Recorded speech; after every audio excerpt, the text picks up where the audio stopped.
Les différentes politiques en matière d'alimentation saine doivent dépendre pour qu'elles soient durables et avec un caractère souverain.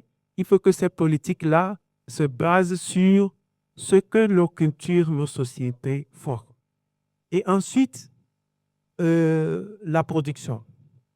Que la production agricole, que la production et la transformation soient orientées vers les besoins de nos populations. Que ces connaissances-là permettent de mettre en place des produits adaptés, que ces connaissances permettent de mettre en place des techniques agricoles adaptées. C'est important de rappeler le contexte nutritionnel du Sénégal.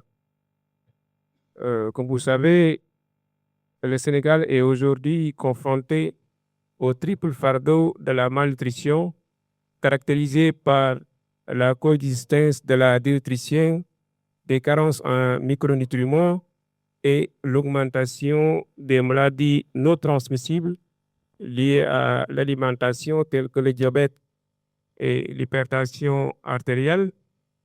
Et ces pathologies sont étroitement liées à nos pratiques alimentaires quotidiennes. Donc, ce que des entreprises du secteur privé font dans le cadre de la transformation, aussi, on a tout un volet de technologie, surtout par rapport à la technologie alimentaire. Pourquoi? Parce que on veut des aliments qui soient peut-être industriels ou semi-artisanaux, mais qui ne soient pas ultra transformés, mais que ce soit des aliments qui sont sains. Parce qu'il faut aussi que les gens ne voient pas que derrière, chaque fois qu'on parle d'industrie, on a l'impression que c'est ultra transformé, c'est mauvais. Non.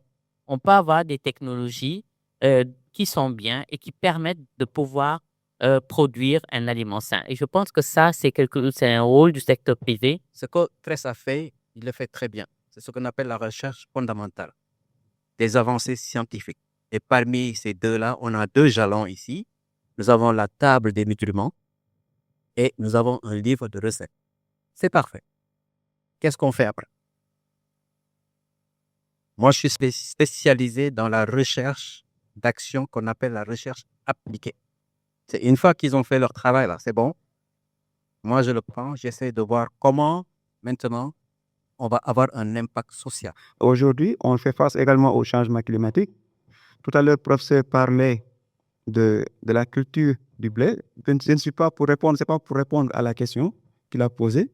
Mais aujourd'hui, est-ce qu'on ne devrait pas interroger également l'impact futur de ces changements climatiques pour essayer d'anticiper sur nos habitudes alimentaires?